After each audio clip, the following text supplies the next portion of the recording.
नमस्कार, म grace Tiwari ICT in agriculture podcast श्रृङ्खला लिएर फेरि पनि उपस्थित भएको छु। आजको हाम्रो पडकास्ट सुन्नुहुने यहाँहरू सम्पूर्णलाई स्वागत छ। आईसीटी इन एग्रिकल्चर पडकास्ट कृषि रेडियो 101.5 मेगाहर्ज धादिङ र एग्रिक्लियरको संयुक्त प्रयासमा तयार पारिएको श्रव्य सामग्री हो। यस पडकास्ट श्रृङ्खलामा हामीले नेपालको कृषि, सूचना र सञ्चार प्रविधि क्षेत्रमा भएका विकास र आधुनिकीकरणबारे छलफल गर्नेछौँ। हामीले हरेक शनिबार बिहान 8 बजे यस पडकास्ट श्रृङ्खलाद्वारा नेपालको कृषि, सूचना र सञ्चार प्रविधि क्षेत्रमा सक्रिय रूपमा कार्यरत रहनुभएका प्रभावशाली व्यक्तित्वहरूसँग कुराकानी गर्नेछौँ। हाम्रो समग्र लक्ष्य भनेको नेपालमा भएका कृषि प्रविधिको वर्तमान स्थिति, सम्भावना र अवसरहरूबारे हजुरहरूमाझ चेतना जगाउनु हो। साथै यो पडकास्टद्वारा हामीले हाम्रो लक्षित श्रोताहरूलाई कृषिमा भएका नयाँ र डिजिटल आविष्कारहरूबारे पनि सूचित गराउनेछौँ। 21औं शताब्दीलाई मानिसहरूले सूचनाको युगको नाम दिएका छन्। साँच्चै यदि हामीले हाम्रो वरिपरि हेर्ने हो भने वा हाम्रो गतिविधिहरूको बारेमा चिन्तन गर्ने हो भने हामीले गरेका हरेक कार्यहरू कतिको प्रभावकारी छ भन्ने कुरा हामीसित भएका सूचना र जानकारीमा निर्भर गर्ने गरेको पाउन सक्छौँ। जब सूचनाको प्रवाह सबै क्षेत्रहरूमा काम गर्दछ भने कृषिमा किन र कसरी गरिरहेको छ अथवा छैन। विगत केही वर्षदेखि हाम्रो देशका केही युवाहरू कृषि कार्यमा सम्मिलित हुन वा कृषिलाई आफ्नो करियर विकल्पका रूपमा लिन चाहेको प्राय ठाउँहरूमा देख्छौँ। साथै देशका विभिन्न भागमा पौराणिक कृषि पद्धति मात्र नभई आधुनिक कृषि उपकरणको प्रयोग भएको पनि पाइन्छ। सरकारले कृषि र स्टार्टअपमा संलग्न युवाहरूका लागि धेरै प्रावधानहरू लिएर आएको छ भन्ने सुनिन्छ। देशलाई कृषि उद्योगमा आत्मनिर्भर बनाउन युवाहरूको बढी संलग्नता आवश्यक छ र यसका लागि सूचना र सञ्चार टेक्नोलोजी आईसीटी द्वारा कृषि विस्तार प्रणालीमा युवाहरूतर्फ ध्यान केन्द्रित कसरी गर्न सकिन्छ त। यिनै विषयमा चर्चा परिचर्चा गर्नका लागि हामीले आजको श्रृङ्खलामा एग्रो पार्टनर्सका सहसंस्थापक र डिरेक्टर कविराज जोशीज्यूलाई अतिथिको रूपमा निम्ति आएका छौँ। नमस्कार कविजी, हजुरलाई हाम्रो कार्यक्रममा धेरै धेरै स्वागत छ। हजुर नमस्कार, धन्यवाद छ मलाई यहाँ निम्त्याउनु भएकोमा। हजुर, र अब प्रश्नतिर जानु पूर्व हाम्रो कार्यक्रम सुनेर बस्नु भएको श्रोताहरूलाई हजुरले आफ्नो र हजुर कार्यरत रहनु भएको संस्था एग्रो पार्टनर्सको बारेमा केही कुरा राख्न चाहनुहुन्छ कि? नमस्कार अनि धन्यवाद छ ग्रेसजी मलाई यहाँहरूको कार्यक्रममा निम्त्याउनु भएकोमा। मैले चाहिँ विगत 10 वर्षदेखि नेपालमा उद्यमशीलता विकासको क्षेत्रमा काम गर्दै आएको छु। खास गरी उद्यमशीलता प्रवर्धनमा मैले मेरो कम्पनी नेक्स्ट भेन्चर कर्प मार्फत काम गर्दै आएको छु। त्यसै गरी नव उद्यमीहरूलाई उहाँहरूको व्यावसायिक सोचलाई एउटा नयाँ व्यवसायमा परिमार्जन गर्नका निम्ति, त्यसै गरी नयाँ लगानी जुटाउनका निम्ति चाहिँ मेरो अर्को कम्पनी उद्यमी इनोभेसन्सले सहयोग पुर्याउँदै आएको छ विगत 5 वर्षदेखि। आईसीटीले कृषि पेशालाई आधुनिक बनाउँदछ। हामीले थुप्रै अरू देशहरूमा पनि यस्तै प्रविधिहरूको प्रयोग भएको उदाहरणहरू देखेका छौँ। यस्ता प्रविधिको प्रचार र यसमा किसानहरूलाई पनि संलग्न गर्नका लागि युवाहरूको भूमिका कतिको आवश्यक देख्नुहुन्छ? साथै नेपालमा यस क्षेत्रमा युवाको संलग्नता कतिको महसुस गर्नुभएको छ? कृषिमा र खास गरी कृषि आधुनिकीकरणमा युवाको संलग्नताको बारेमा चाहिँ भनौँ न कति महत्त्वपूर्ण छ त्यो भन्ने कुरामा मैले खासै चर्चा गरिराख्नुपर्छ जस्तो लाग्दैन मलाई, किनकि त्यो धेरै नै महत्त्वपूर्ण छ। यदि हामीले आईसीटीको प्रयोगको बारेमा कुरा गर्ने हो भने मैले अघि पनि भनिहालेँ, युथ इन एग्रिकल्चर नभइकन आईसीटी इन एग्रिकल्चर हुन सक्दैन हैन। Let me repeat it once again, without having youth in agriculture we can't imagine of having ICT in agriculture. जब युवा नै कृषिमा आउँदैन भने हाम्रो कृषि क्षेत्रमा आईसीटी आउँछ भनेर हामीले कल्पना नगर्दा पनि हुन्छ। किनभने कृषि बुझेको बरु युवा जमात भन्दा पहिलाको पिढी हुन सक्छ हैन नेपालको कृषि बुझेको। तर हामीले चाहिँ प्राचीन रूपमा कृषि कर्म गर्ने हो भने हैन, तर हामीले चाहिँ यदि प्राचीन रूपमा कृषि कर्म गर्दै जाने हो भने हाम्रो पहिलाको पिढीले सहयोग गर्न सक्थ्यो होला, किनभने उहाँहरूलाई खेत कसरी खन्ने हैन, हाम्रो प्राचीन कृषिका चाहिँ विभिन्न उपकरणहरू औजारहरू कसरी चलाउने सबै कुराको बारेमा थाहा छ। धान गहुँ जुन चाहिँ हाम्रो हुन्छ नि दैनिक उपजको लागि चाहिने जुन चाहिँ कृषिजन्य वस्तुहरू छन् त्यसको चाहिँ कसरी चाहिँ नेपालमा हामीले उत्पादन गर्न सक्छौँ त्यो कुरा चाहिँ हाम्रो पहिलाका पुर्खाहरूले अथवा भनौँ न अहिलेको चाहिँ हाम्रो कृषि कर्म गर्दै आउनुभएको दाजुभाइहरूले बुझ्नु भएको छ। तर जुन कृषिले चाहिँ हामीलाई साँच्चीकै राम्रो उपज फलाउनको लागि चाहिँ सहयोग पुर्याउन सक्छ हैन, त्यो उत्पादन पनि एकदमै नाफाजन्य उत्पादन हुनु पर्यो। त्यो युवा जसले चाहिँ विभिन्न देशहरूले कसरी नवीन प्रयोगहरू गरेर चाहिँ कृषिमा साँच्चीकै नै परिवर्तन ल्याएका छन्, अझ भन्नुपर्दा आमूल परिवर्तन ल्याएका छन्, त्यो कुरा बुझेको युवा छ भने त्यसपछि हामीले नेपालमा पनि एउटा फाइदाजन्य कृषिको चाहिँ उत्पादन गर्न सकिन्छ। र अर्को कुरा आयो आइसिटीको। आइसिटीको प्रयोग गर्नको लागि त आइसिटी बुझेको पनि हुनु पर्यो र सँगसँगै त्यो आइसिटीको प्रयोग गरेर राम्रो रिजल्ट्स कसरी ल्याउन सकिन्छ भनेर चाहिँ एउटा लङ टर्म भिजन, एउटा हुन्छ नि दूरदृष्टि राख्न सक्ने त्यो शक्ति पनि चाहियो। त्यो चाहिँ मैले भन्नै पर्दैन, त्यो युवामा नै हुन्छ र नेपाली युवामा नै छ त्यो, यदि हामीले यहाँको पपुलेसनको कुरा गर्ने हो भने पनि। सो त्यसले गर्दाखेरि चाहिँ युवाको महत्त्व अबको कृषिमा एकदमै नै जरुरी छ। र कुरा गरौँ अब मैले कतिको देखेको छु त अहिले युवा कृषिमा आएको अथवा युवाले चाहिँ आइसिटी बुझेर आइसिटीलाई ल्याएर कृषिमा आएको, त्यो कुरा गर्दाखेरि विगतको 10-12 वर्षदेखि नै अब हाम्रो यहाँको जुन चाहिँ कृषि विश्वविद्यालय अथवा त्यतिखेरको कुरा गर्ने हो भने कृषि क्याम्पसहरू छन्, उहाँहरूले पनि एकदमै राम्रो शिक्षा दिइराख्नु भएको मैले भेटाएको छु। अझै राम्रो हुन सक्थ्यो यदि हाम्रा कृषि क्याम्पसहरूले चाहिँ संसारका सबैभन्दा राम्रा, सबैभन्दा विकसित र एउटा भनौँ न मोडर्न कृषिको युनिभर्सिटीहरू, कृषि विश्वविद्यालय, कृषि क्याम्पसहरू, कृषि जन्य कुराको चाहिँ रिसर्च एन्ड डेभलपमेन्ट गर्ने ल्याबहरू, उनीहरूसँग सहकार्य गरेर चाहिँ नेपालमा पनि त्यस्ता सेन्टरहरू चाहिँ अझ धेरै खोलेका भए, अझ धेरै प्रोत्साहन गरेको भए र कृषिजन्य अध्ययनलाई चाहिँ एउटा फर्मल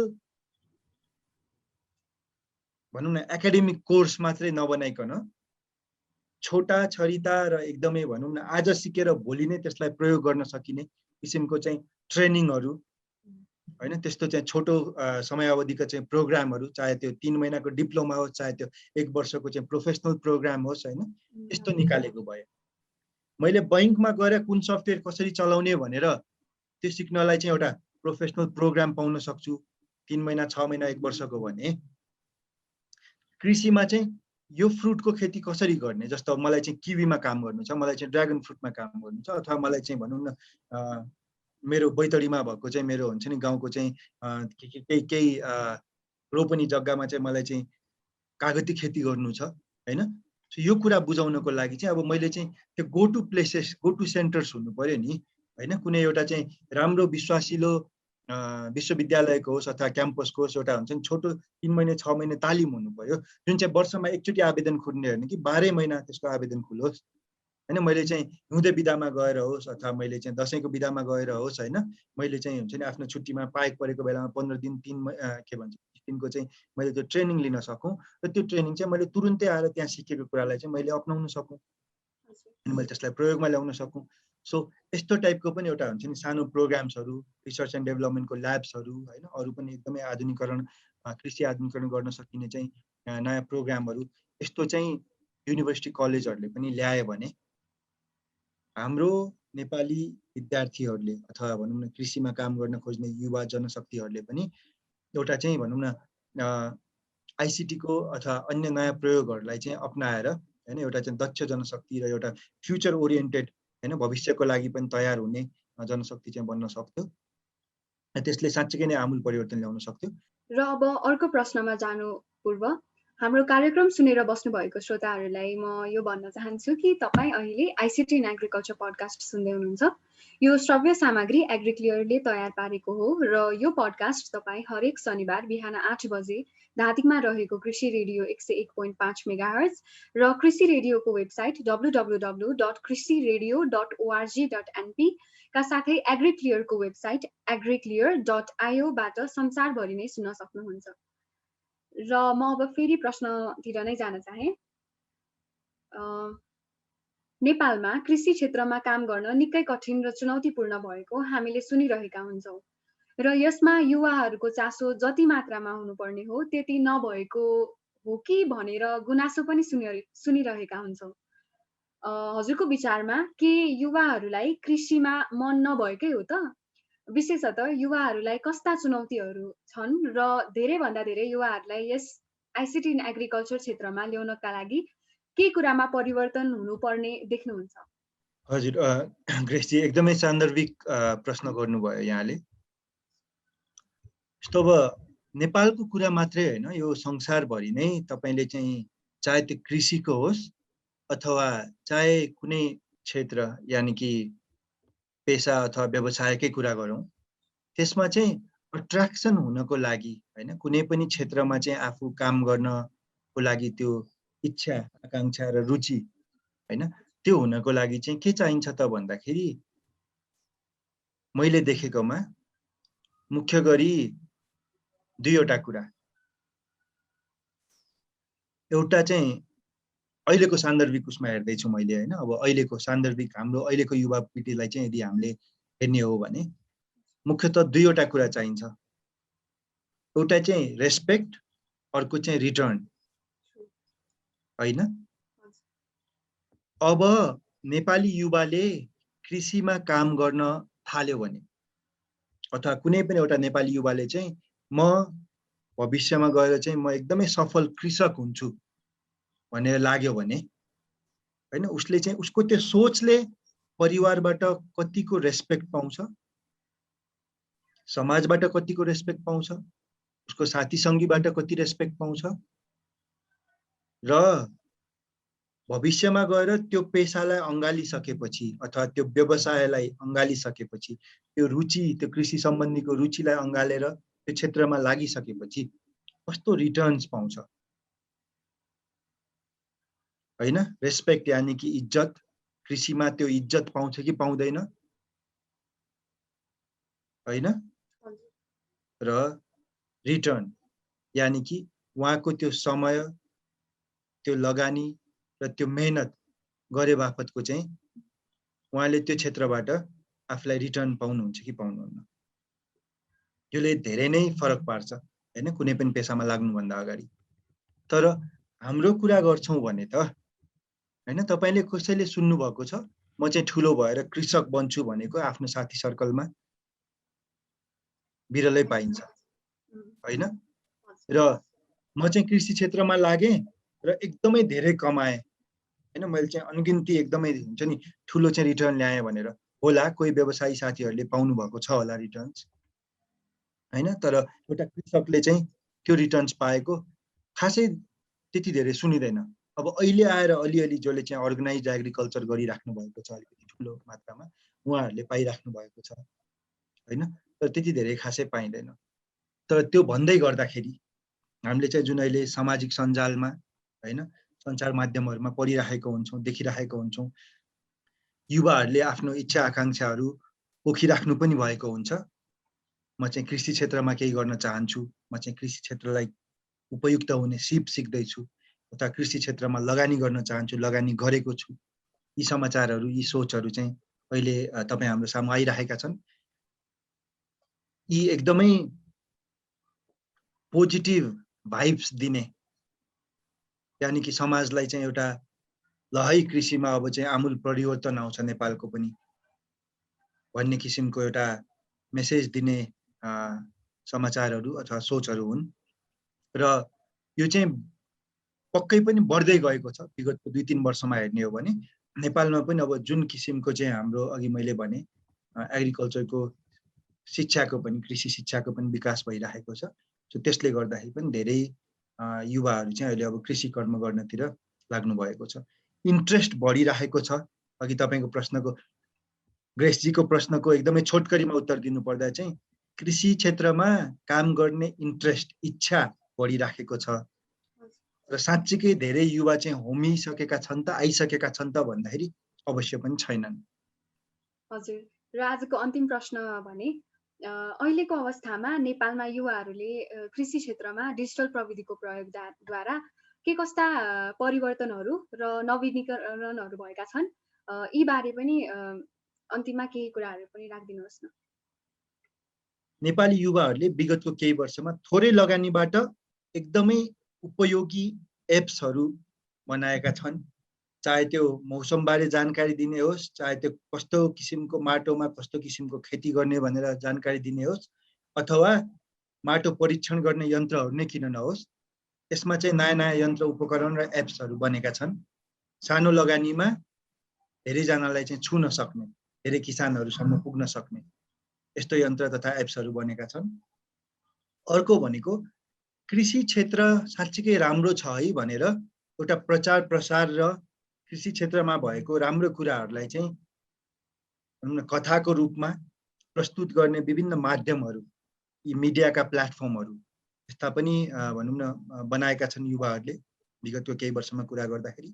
र अरू नेपाली युवाहरू जसले चाहिँ बाहिर गएर विभिन्न विश्वविद्यालयहरूमा राम्रो शिक्षा आर्जन गरेर कृषि सम्बन्धी र विभिन्न देशहरूमा जहाँ चाहिँ कृषि आधुनिकीकरण भइसकेको थियो त्यहाँ गएर त्यहाँको फार्महरूमा काम गरेर बुझेर चाहिँ उहाँहरूले त्यहाँबाट पनि सूचनालाई यता नेपाल पठाइराख्नु भएको छ भने नेपाली युवाहरूले जो फर्केर आउनुभयो त्यहाँबाट उहाँहरूले चाहिँ यहाँ नेपालमा पनि त्यो आधुनिकीकरणहरू चाहिँ अपनाएर नयाँ किसिमको कृषि उद्यमहरू सञ्चालन गरिराख्नु भएको छ, फार्महरू सञ्चालन गरिराख्नु भएको छ र नयाँ किसिमको फलफुलहरू स्वदेशमै उत्पादन गर्न थाल्नु भएको छ भने कसैले चाहिँ घरपालुवा जीवजन्तु जनावरहरू र त्यसै गरी विभिन्न नगदे बालीहरू पनि लगाउन थाल्नु भएको छ। समग्र रूपमा हेर्दाखेरि चाहिँ मैले यो परिवर्तनहरू भएको देखेको छु, जहाँ चाहिँ आइसिटीको उपयोग पनि भएको छ र सँगसँगै चाहिँ विभिन्न नयाँ आधुनिक कृषि कर्महरू पनि हुन थालेका छन् नेपालमा। हजुर, अवश्य पनि। र यसका साथै कृषि आधुनिकीकरणमा युवा र आइसिटीको महत्त्व जस्ता विषयमा हामीलाई प्रकाश पारिदिनु भएकोमा हजुरलाई धेरै धेरै धन्यवाद दिन चाहन्छु। र हाम्रो श्रोताहरूलाई केही भन्न चाहनुहुन्छ कि? धन्यवाद ग्रेसजी। एग्रिक्लियर, कृषि रेडियो र तपाईहरुसँग सहकार्य गर्नुभएका सम्पूर्ण संस्थाहरूलाई यो एकदमै उपयोगी सामग्री प्रस्तुत गर्नुभएकोमा धेरै धेरै धन्यवाद छ। जाँदा जाँदै म के भन्न चाहन्छु भने एग्रिकल्चर ग्रोथ पार्टनर्स यानी कि हाम्रो कम्पनी एग्रो पार्टनर्सले तपाईहरुलाई, चाहे तपाई कृषि कर्म गर्ने किसान होस् अथवा कृषि उद्यम गरिराख्नु भएका कृषि उद्यमीहरू होस् अथवा कृषि क्षेत्रमा कुनै पनि किसिमबाट केही काम गर्न खोज्ने व्यक्तित्वहरू जुनसुकै विधाबाट पनि कृषि क्षेत्रमा आउन खोज्नु भएको छ अथवा काम गरिराख्नु भएको छ भने चाहिँ हामी तपाईहरुसँग सहकार्य गर्नका लागि तत्पर छौं। हामी नेपालको समग्र कृषि विकासका लागि कृषकका सारथी बनेर लामो समयसँग, हामी नेपालको कृषि क्षेत्रको समग्र विकासका लागि कृषकको सारथी बनेर लामो समयसम्म सँगै सहयात्रा गर्न चाहन्छौं। हजुर, धन्यवाद। र यसका साथै एग्रिक्लियर र कृषि रेडियो धादिङको संयुक्त प्रयासमा तयार पारेको podcast series ICT in agriculture सुनेर बस्नु भएको सम्पूर्ण श्रोताहरूलाई धन्यवाद दिँदै हाम्रो आगामी अङ्क सुनिदिनुहुन्छ भन्ने विश्वासका साथ पडकास्ट उत्पादन र प्रसारणमा सहयोग गर्नुहुने सबै साथीहरूलाई धन्यवाद दिँदै म ग्रेस तिवारी पनि बिदा हुन्छु। तपाईहरुको दिन शुभ रहोस्। नमस्कार।